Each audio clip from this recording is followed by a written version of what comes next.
Dios les bendiga, muy buenos días a cada uno de ustedes en esta mañana. Una vez más le damos la bienvenida a esta forma de reunión ya prácticamente durante todo este año en forma virtual. Bienvenidos sean a compartir este momento juntos. Como siempre decimos, un tiempo diferente, un tiempo en el cual queremos reconocer la presencia de Dios sobre nuestras vidas. Y bueno, en esta mañana pertenecemos al Ejército de Salvación, a la iglesia del Cuerpo de Colegiales del Ejército de Salvación, que está ubicada aquí en Álvarez Thomas 830, y todos los domingos 10:30 de la mañana tenemos esta reunión. Y también en la cual le llamamos reunión de familia, donde nos juntamos a reconocer, como decimos, y buscar de la presencia de Dios para nuestras vidas.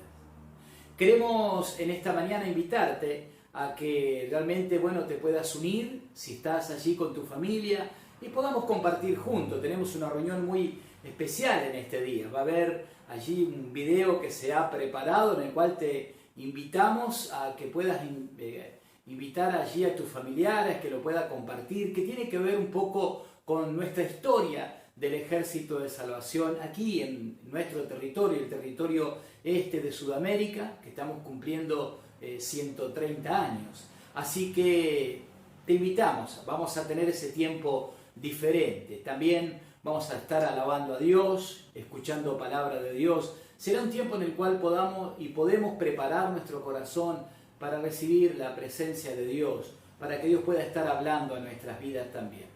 Te invito a orar y a entregar esta reunión en las manos del Señor. Padre, te damos gracias en esta mañana por tu presencia. Gracias por tu cuidado, tu dirección sobre nuestras vidas. Y ahora te pedimos, en el nombre de Jesús, que tú puedas tomar control de esta reunión y que realmente pueda ser de bendición para cada una de aquellas personas que en este día compartirán con nosotros este momento. En el nombre de Jesús oramos y para tu gloria, Señor. Amén. Amén y amén. Le invitamos a que podamos compartir juntos. Y lo primero que vamos a hacer, vamos a cantar una canción. Y esta canción tiene sus años ya en nuestro himnario, nuestros cancioneros. Guerreros fieles somos de Dios y la verdad. Y queremos proclamar virtud y santidad. Queremos proclamar a Cristo. Así que te invito a que podamos cantar juntos.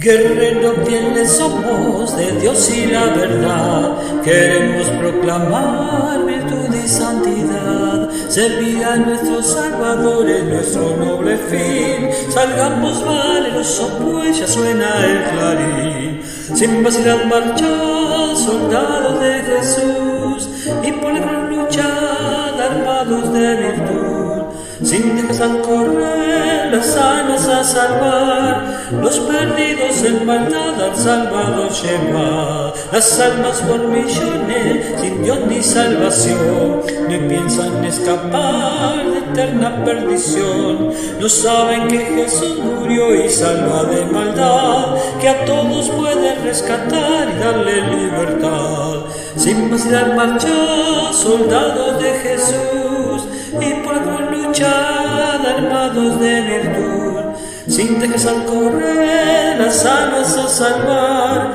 los perdidos en maldad al Salvador llevar, las huestes enemigas en orden ya se ve, la tropa infernal mandada por Satán, valer pues hemos de vencer, Jesús con nos está, aquel que nunca le perdió, victoria nos dará. Sin vacilar marchar, soldados de Jesús, y por la gran lucha armados de virtud, sin dejar correr las almas a salvar, los perdidos en maldad al Salvador llevar.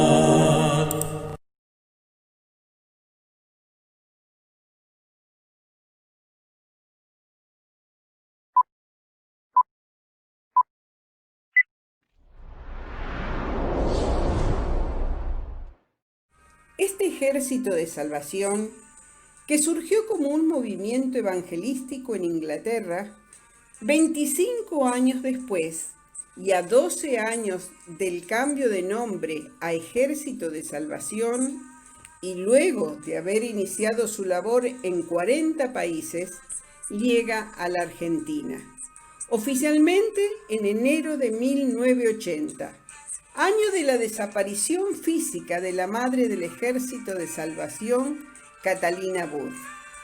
Llegaron a la Argentina los primeros 5 salvacionistas, quienes observaron que había un marcado contraste entre la clase alta y la miseria. Las enfermedades prevalecientes como la tuberculosis hacía estrago en la clase trabajadora, que como viviendas los conventillos proliferaban con hacinamiento de gente. ¿Quién le daría la bienvenida a 5 extraños uniformados en un lluvioso 22 de diciembre de 1889, a quienes llegaron a llamar los 5 magníficos? Para estos 5 uniformados, el tiempo era oro y no debían perderlo. Por fin, después de algunos días, consiguieron alquilar un salón aledaño a la estación de ferrocarril. La primera reunión salvacionista se efectuó el 1 de enero de 1890, fecha que se recordará como el día en que comenzó su ministerio el Ejército de Salvación en Latinoamérica. Para febrero de ese año ya había un segundo cuerpo abierto, y al final del primer año del ejército había funcionando 3 cuerpos. En este país aún quedaban por delante desafíos por superar, pero el camino estaba trazado. Y dice la canción: te vemos mover, milagroso, abres caminos.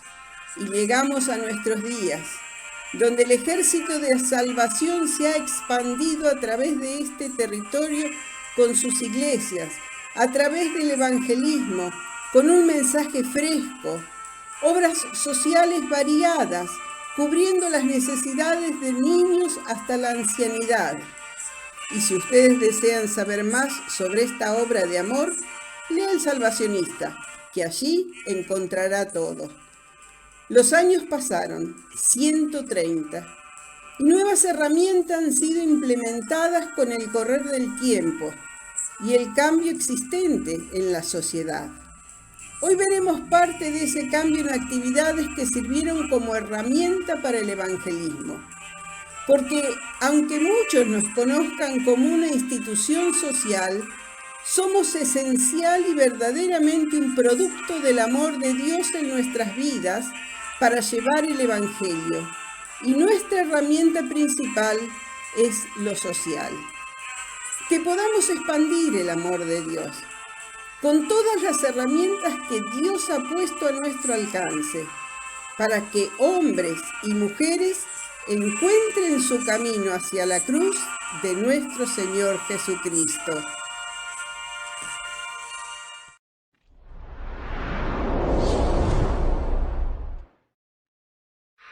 Este musical, nacido en el corazón de Dios, fue para su director una experiencia personal, quien después de haber sufrido un accidente y tras pasar un año sin caminar, Dios proveyó el remedio necesario para su recuperación. Al mismo tiempo, en Londres, se estrenó el musical Espíritu.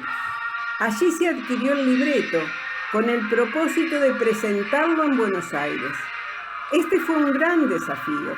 En nuestras iglesias aún no se conocía esta modalidad de musical. Fue una preparación espiritual, respuesta a las oraciones en momento de prueba para emprender tal proyecto.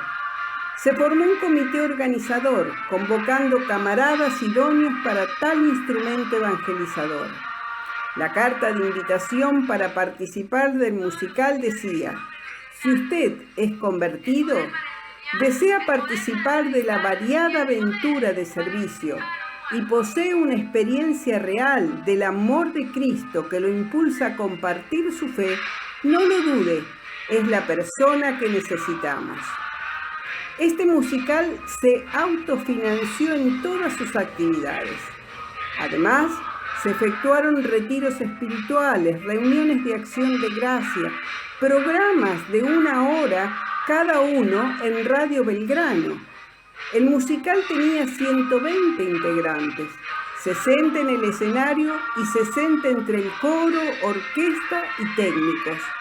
Se presentó en capital y provincia de Buenos Aires, incluyendo en Uruguay, Salto, Montevideo y Asunción del Paraguay. Todas las presentaciones se realizaron en salas teatrales, dados los requerimientos técnicos y escenográficos, siendo 28 representaciones desde su inicio en el año 1977. Las representaciones fuera de Buenos Aires incluían campaña con desfile, banda, aire libre y reuniones de domingo.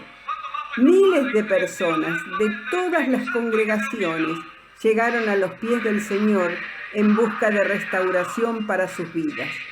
Se debió registrar legalmente en Argentores la obra literaria musical Espíritu, versión en castellano, para contratar las salas, de las cuales la más pequeña fue de 700 y 1.500 localidades en el centro de Buenos Aires, más el estadio de obras de 5.000 personas.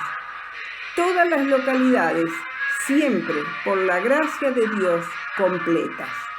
Todo este ministerio nos recuerda que es la fe, la certeza de lo que se espera, la convicción de lo que no se ve. A Dios sea la gloria.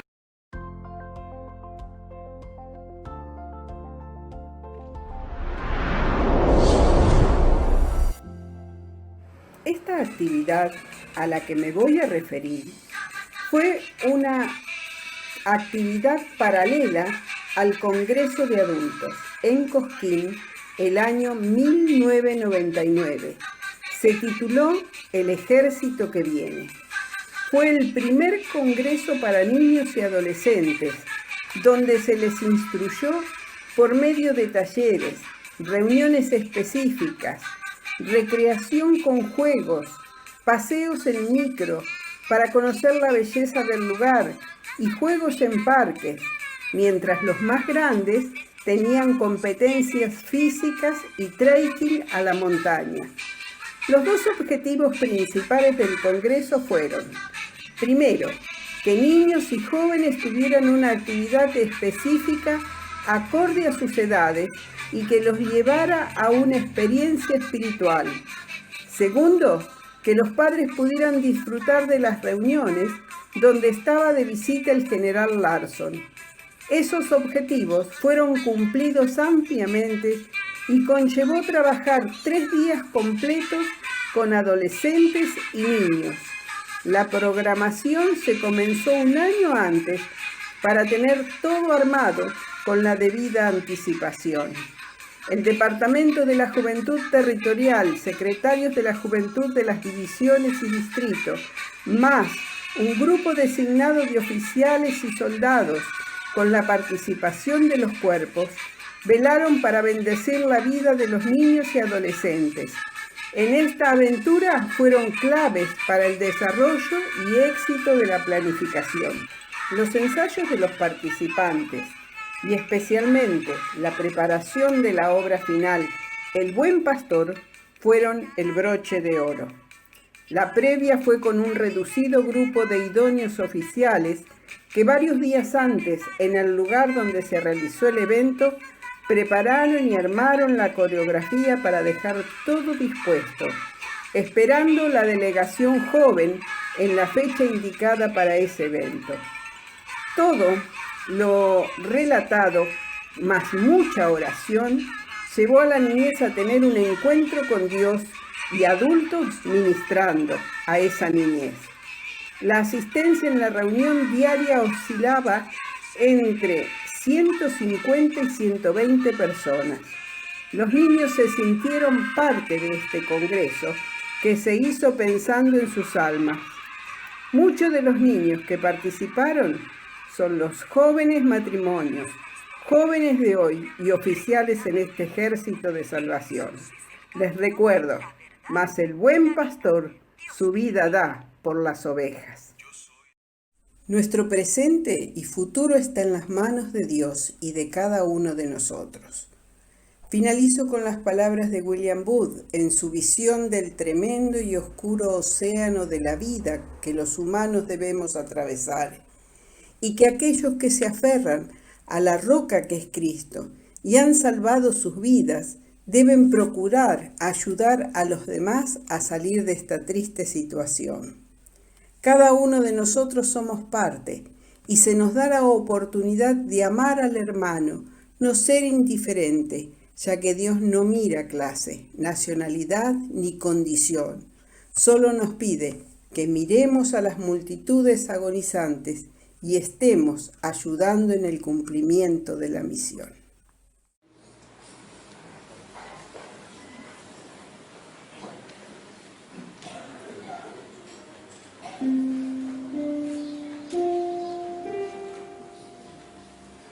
Fluye por todos y fluye por mí, fluye por todos y fluye por mí, fluye por mí, fluye por todos y fluye por mí, fluye por todos y fluye por mí, fluye por mí, fluye por todos y fluye por mí, fluye por mí, fluye por todos y fluye por mí.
Queremos invitarle ahora a compartir la palabra de Dios y les invitamos a que podamos abrir en esta mañana nuestra Biblia en el libro de Nehemías en el Antiguo Testamento.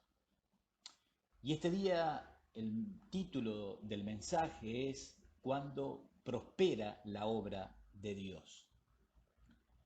Nehemías capítulo 1, versículo 1, dice así: Palabras de Nehemías, hijo de Acalías. Aconteció que en el mes Quisileu, en el año 20, estando yo en Susa, capital del reino, que vino Hanani, uno de mis hermanos, con algunos varones de Judá, y les pregunté por los judíos que habían escapado y que habían quedado de la cautividad, y por Jerusalén. Y me dijeron: el remanente, los que quedaron de la cautividad allí en la provincia, están en gran mal y afrenta, y el muro de Jerusalén derribado y sus puertas quemadas a fuego. Dice el versículo 4, cuando oí estas palabras me senté y lloré e hice duelo por algunos días y ayuné y oré delante de Dios de los cielos. En esta mañana queremos que podamos ver juntos la historia de Nehemías, y tanto Nehemías como Esdras, que fueron contemporáneos ambos. Uno escribió Nehemías acerca de la reconstrucción de los muros de Jerusalén, y Esdras escribió acerca de la reconstrucción del templo, pero ambos tienen cosas en común en las situaciones adversas que en esta mañana queremos ver, y creo que pueden ser de ejemplo y también de motivación para nuestras vidas. Ninguno de los dos, ni Nehemías ni Esdras, eran expertos constructores. Esdras era escriba y sacerdote, Nehemías era copero del rey. Ni Esdras ni Nehemías entran en la historia como grandes héroes de la fe y que hicieron grandes milagros y cosas extraordinarias. Más bien hicieron cosas ordinarias, comunes, sencillas, pero llenas de responsabilidad y con un muy fuerte compromiso con Dios. Y que creo que en esta mañana es el ejemplo que nos deja Nehemías en esta historia que vamos a compartir juntos. Ese ejemplo de compromiso y de responsabilidad que a veces debemos tener para con la obra de nuestro Dios. Esa responsabilidad que muchas veces, como vamos a ver en esta mañana, va mucho más allá de nuestro confort, de nuestra comodidad, y a veces nos tenemos que comprometer también con situaciones en las cuales nosotros podríamos decir no somos los culpables. Nehemías se hace responsable de lo que tal vez le pertenecía a otro hacerse responsable, pero Dios elige a Nehemías. Y lo elige por una condición muy sencilla, pero a la vez muy compleja. Por un corazón sensible como tenía Nehemías. Sensible que ante la noticia que le da su amigo de cómo estaban pasando los varones, los judíos que habían y estaban en Jerusalén, que se encontraban en gran afrenta, y los muros derribados y las puertas quemadas, trajo al corazón de Nehemías una carga, una tristeza tan grande, en la cual lo llevó a buscar el rostro de Dios, a orar, buscar la presencia de Dios, buscar a Dios mismo de por qué estaba sucediendo esto. Tal y de tal manera fue su dolor y su quebranto, que cuando él se presenta ante su rey al cual él servía en el capítulo 2 del libro de Nehemías, en el versículo 2, El rey ve que su semblante estaba mal.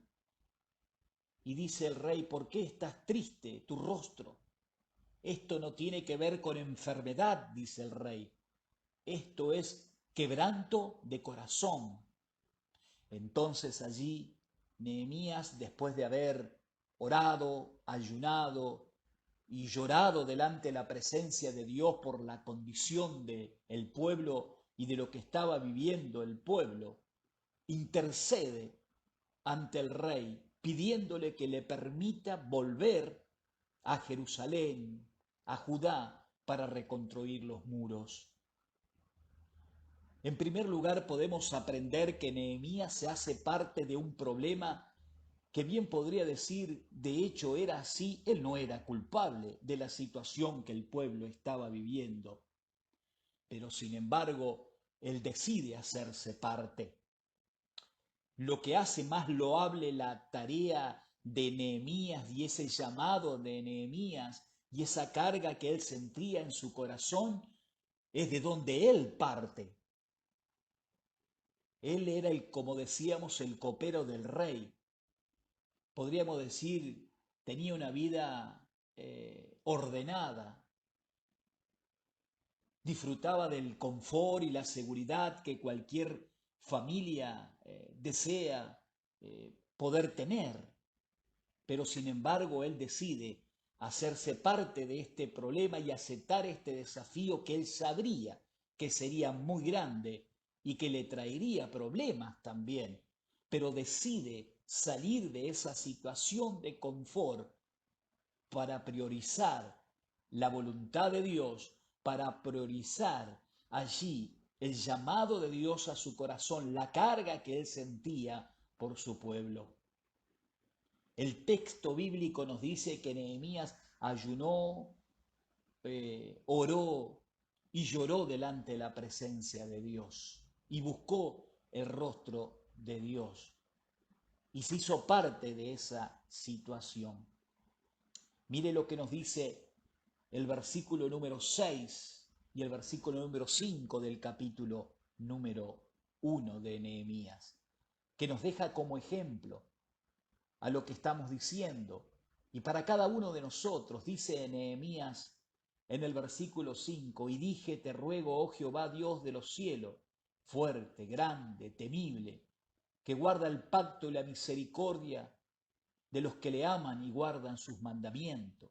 Esté ahora atento tu oído y abierto tus ojos para oír la oración de tu siervo, que haga ahora delante de ti día y noche por los hijos de Israel, tu siervo. Y confieso los pecados de los hijos de Israel y que hemos cometido contra ti, sí, yo y la casa de mi padre hemos pecado. En primer lugar, podemos notar en la vida de Nehemías una autocrítica que cada uno de nosotros debiéramos tener. Esa autocrítica que de repente nos lleva a reconocer que muchas veces hemos cometido errores, de que muchas veces hemos cometido pecado delante de Dios. Esa autocrítica que Nehemías dice, bueno, hemos pecado, sí, y sabiendo Nehemías que él no era parte del pecado del pueblo de haber abandonado a Dios, porque su corazón seguía siendo sensible y él buscaba la voluntad de Dios.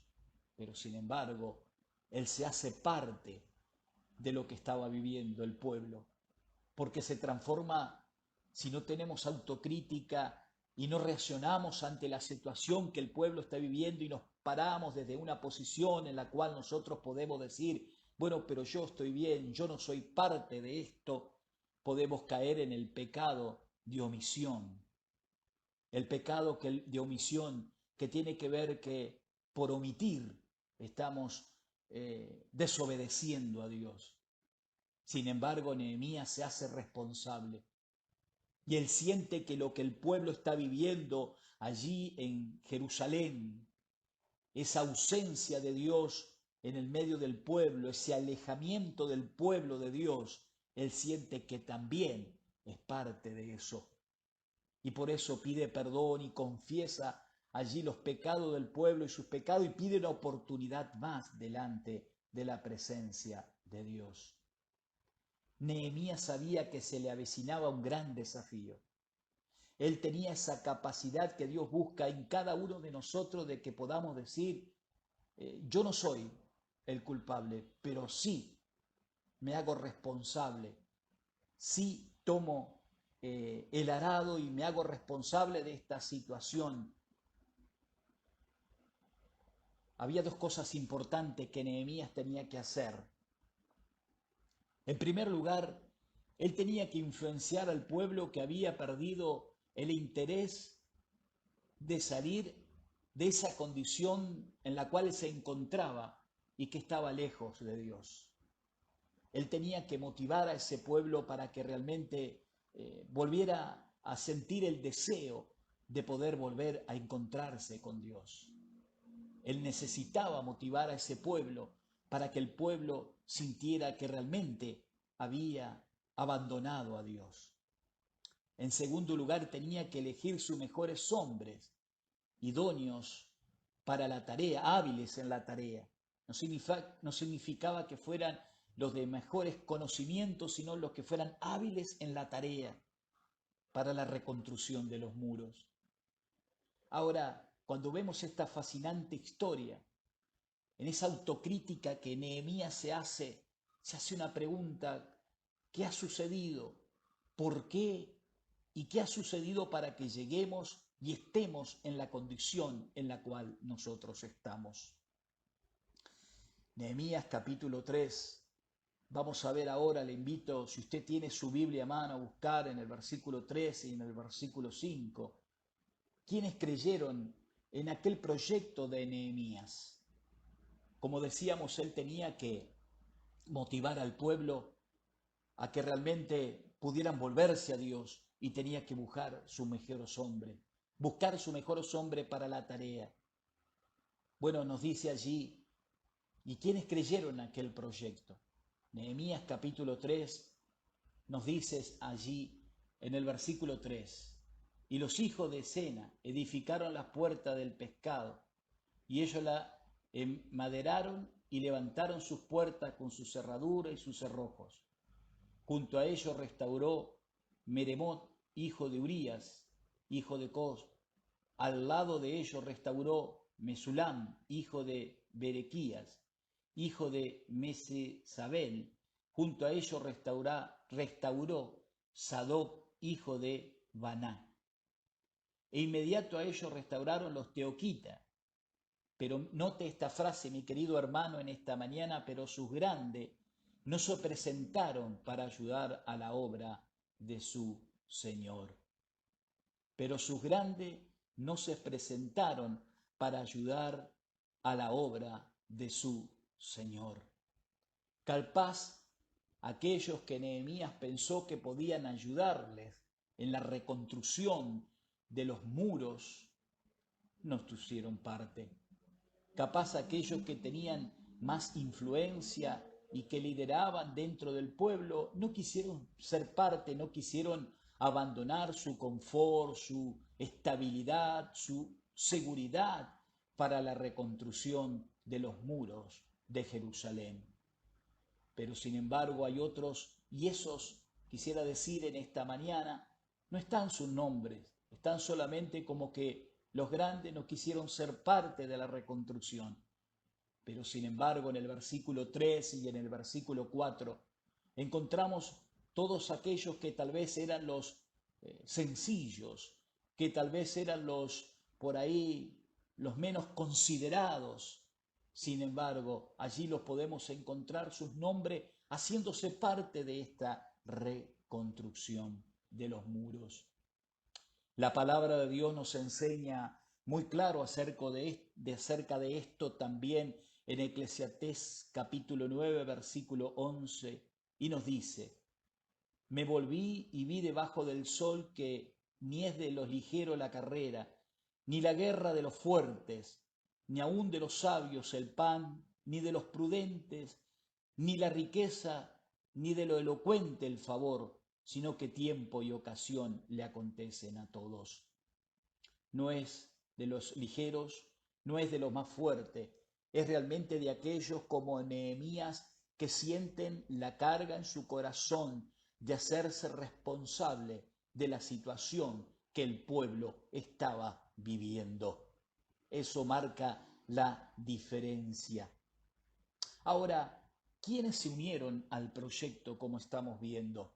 Bueno, en Esdras, en el capítulo 1, en el versículo 5, nos dice así: entonces se levantaron los jefes de la casa paterna de Judá y de Benjamín, y los sacerdotes, y los levitas, y todo aquello cuyo espíritu despertó Dios para subir y edificar la casa de Jehová, lo cual estaba en Jerusalén. ¿Quiénes se unieron al proyecto? Bueno, aquellos en el cual Dios despertó en su corazón, despertó el deseo nuevamente de buscar el rostro de Dios. En aquello en el cual Dios despertó nuevamente esa pasión, ese deseo por la reconstrucción nuevamente de los muros. No fueron los más fuertes, como decíamos, no fueron los más poderosos, no fueron los de más recursos, sino que se levantaron todo aquello. Dios despertó los idóneos, los que quieren hacer algo y que quieren marcar la diferencia y que no quieren solamente pasar como anónimos en este mundo, sino de aquellos que quieren ser responsables con lo que Dios le está pidiendo.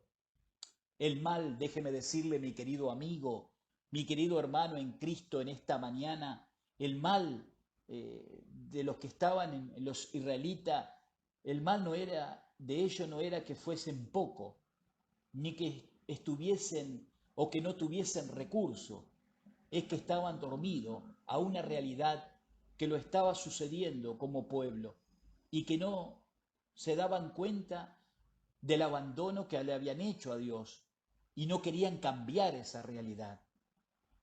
Eso era lo más grave y difícil, no querer cambiar aquella realidad que estaban viviendo. Hay tres cosas que este pueblo había hecho, lo cual lo había llevado, como dije hace un instante, la pregunta que Nehemías se hacía era: ¿cómo llegamos a la condición que hoy llegamos? ¿Cómo llegamos hasta aquí? ¿Y por qué hoy nos encontramos en esta posición? Hay tres cosas importantes que había sucedido y que muchas veces pueden suceder en nuestra propia vida también y que nos pueden poner en esa condición como estaba el pueblo, en esa condición como estaban estos que habían salido y estaban allí como remanente de la cautividad, lejos de Dios, en una situación crítica en su vida. Y estas tres cosas que sucedieron es, en primer lugar, lo que dice Jeremías capítulo 2, versículo 13, nos dice: porque dos males ha hecho mi pueblo. Me dejaron a mí fuente de agua viva y cavaron para sí cisternas rotas que no retienen el agua. Se habían abandonado de Dios, habían abandonado a Dios y cavaron para sí cisternas que no retienen el agua. Isaías capítulo 29, versículo 13 también nos dice: porque este pueblo se acerca a mí con su boca y con sus labios me honra, pero su corazón está lejos de mí. Y su temor de mí no es más que un mandamiento de hombre que le ha sido enseñado. Eso era realmente, en primer lugar, lo que había sucedido en aquel pueblo, que hoy estaba en esa condición, es que se habían olvidado de Dios, se habían alejado de Dios. En segundo lugar, dice Malaquías, capítulo 2, versículo 7, nos habla que, pues, de los labios del sacerdote deben guardar la sabiduría y los hombres deben buscar las instrucciones en su boca, porque él es el mensajero del Señor de los ejércitos. El sacerdote tenía la responsabilidad de transmitir el mensaje de Dios para el pueblo. El sacerdote tenía la responsabilidad de ministrar al pueblo de Dios. Dice en otra versión, Dios habla hoy: es el deber de los sacerdotes enseñar a la gente a conocerme, a mí, dice el Señor, y todos deben acudir a ellos para recibir instrucciones, porque ellos son el mensajero del Señor Todopoderoso. En segundo lugar, los sacerdotes, los responsables de ministrar la palabra de Dios, se habían alejado de lo que es, y valga la redundancia, la propia ley, la propia palabra de Dios. En Esdras encontramos también, en el capítulo 1, en el versículo 8, cuando nos habla acerca del tercer lugar, lo que había sucedido cuando se olvidaron de la ley. Dice, y todo el pueblo de Israel se reunió en las plazas frente a las puertas de las aguas, y le pidieron al maestro Esdras que trajera el libro de la ley de Moisés, que el Señor le había entregado al pueblo de Israel para que lo obedeciese. Entonces el sacerdote Esdras llevó el libro de la ley ante la multitud, que estaba compuesta por hombres, mujeres y niños, capaces de escuchar y entender. Era el primer día del 7º mes del año, desde el amanecer hasta el mediodía. Esdras leyó el libro de la ley en la plaza frente a las puertas de las aguas. En todos los hombres y mujeres que estaban escuchando prestaron mucha atención a la lectura del libro. Ellos leyeron el libro de la ley de Dios y explicaron parte por parte lo que significaba, para que todos pudieran entender. El gobernador Nehemías, el sacerdote y el maestro Esdras y los levitas que estaban enseñando dijeron a todos: este día es sagrado para el Señor su Dios. No lloren ni estén tristes. Esto lo decía porque todo el pueblo lloraba al escuchar la palabra de Dios, al escuchar la ley. En tercer lugar, se habían olvidado de la ley, se habían olvidado de la palabra de Dios. Dijimos, en primer lugar, el error del pueblo fue abandonar a Dios y cavar para sí cisternas rotas que no retienen el agua, en cosas efímeras y que se van y buscar y correr detrás de otras situaciones que a veces nos alejan de Dios. Dijimos, en segundo lugar, los sacerdotes dejaron de ministrar la palabra de Dios en medio del pueblo. Y en tercer lugar, se olvidaron de la ley de Dios, de la regla de vida, como dice nuestra doctrina y fe y práctica cristiana. Ahora, quiero en esta mañana ir terminando esta meditación con cada uno de ustedes. Y quiero terminarla contándole una ilustración. Y esta ilustración tiene que ver con un constructor de casas y que lleva por título la ilustración La casa imperfecta. Un maestro de construcción de casa, ya entrado en sus años, estaba listo para retirarse a disfrutar su pensión, su jubilación. Le contó a su jefe acerca de sus planes de dejar de trabajar para llevar una vida más placentera con su esposa, su familia. Iba a extrañar su salario, obviamente, mensual, pero sentía que era el tiempo de retirarse. Ya se arreglaría de alguna manera para seguir viviendo. Entonces el jefe, muy sabio, a este leal empleado de toda la vida, lo miró y le dijo el jefe: bueno, quisiera pedirte un favor más. Y ese favor que te quiero pedir tiene que ver con que hagas una casa más. Bueno, aquel hombre un poco cansado y no del todo convencido, pero su jefe había sido esa persona que lo había sostenido durante todos estos años, le dijo que sí. Aquel hombre comenzó a edificar la casa que le había pedido el jefe. De repente se dio cuenta que no era y que no tenía la misma voluntad que había puesto en todas las demás casas. Entonces la construcción no era la mejor. Sus materiales que estaba usando para esa construcción de la casa lo fue haciendo con resto de materiales que habían quedado de otra casa que ya había hecho en otros momentos. Así sucedió que de esa misma forma como aquel constructor de casas actuó, muchos los que estaban con él a su alrededor, también sus empleados actuaron como él. Bueno, la historia nos dice que al terminar la construcción de su casa, Al terminar allí le habla a su patrón diciéndole que había terminado la construcción.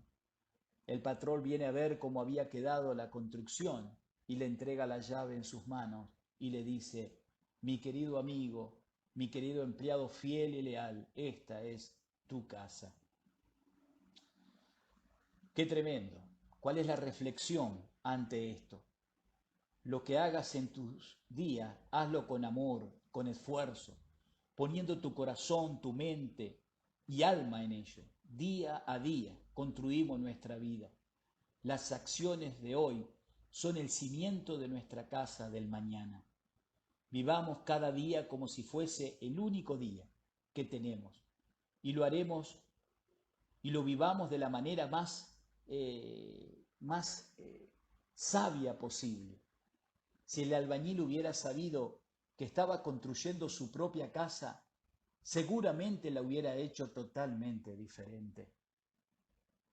Mi querido amigo en esta mañana, mi querido hermano en Cristo, ahora tendría que vivir en la casa imperfecta que había construido él. Y no le podía echar la culpa a nadie, él la había construido. A veces construimos nuestra vida de manera distraída, sin poner lo mejor de nosotros. La rutina nos envuelve y pasamos por encima de las cosas día a día muchas veces. Y el esfuerzo que le ponemos a veces mínimo y nos olvidamos a veces, y cuando queremos acordar y las cosas no funcionan bien, a veces tienen que ver porque hemos construido nuestra casa y hoy tenemos que vivir en la casa imperfecta.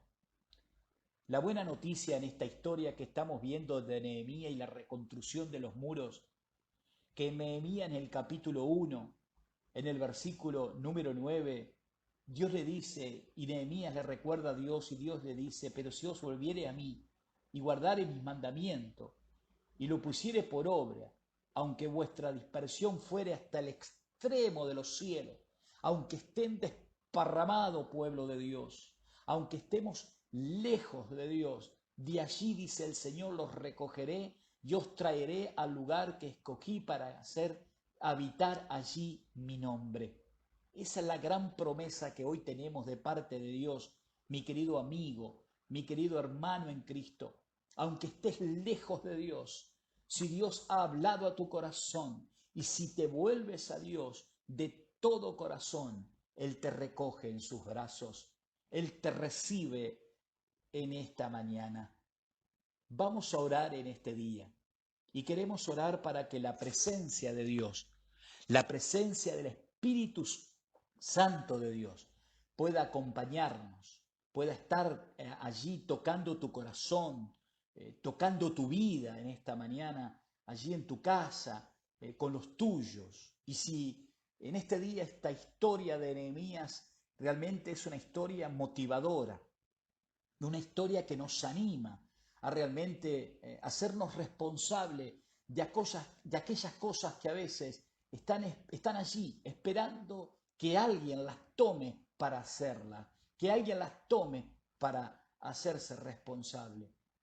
Y recordad, así como Nehemías y Esdras no fueron hombres que entraron en la historia como hombres de fe, que hicieron cosas extraordinarias, sino hombres sencillos, pero que realmente con un compromiso muy serio y responsable delante de la presencia de Dios. Oremos en esta mañana. Señor Jesús, en este día te damos gracias, Señor, por tu presencia en medio de tu pueblo. Ayúdanos en este día, Señor, a volvernos a ti. Tú que conoces nuestro corazón, Señor. Tú que conoces nuestra vida, Señor. Tú que conoces a cada uno de nosotros. Si en este día, Padre, así como el pueblo de Israel nos hemos alejado de ti y no sabemos cómo llegamos hasta aquí, pero hoy estamos lejos de ti, vuélvenos. Que podamos, como leíamos en esta mañana, volvernos a ti, Señor, de todo corazón. Y que podamos volver a buscar tu presencia, tu palabra. Y si hay alguien en esta mañana que nos está escuchando y siente que en su corazón debe volverse a Dios, que lo pueda hacer ahora. que en este día tome la decisión de volverse a ti, Padre. En el nombre de Jesús oramos y para la gloria de tu nombre, Señor. Amén, amén y amén. Que Dios le bendiga, mis queridos hermanos del cuerpo de colegiales. Queremos recordarte e invitarte para el próximo domingo, cuando sean las 10:30 de la mañana, aquí en nuestra iglesia, en Álvarez Tomás 830, para el barrio de Colegiales. Te esperamos a que realmente puedas visitarnos, de donde sea.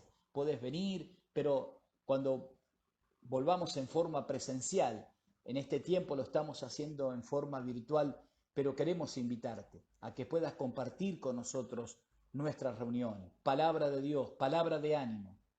Y recuerda, sobre toda cosa guardada, guarda tu corazón, porque de él mana la vida. Que Dios te bendiga.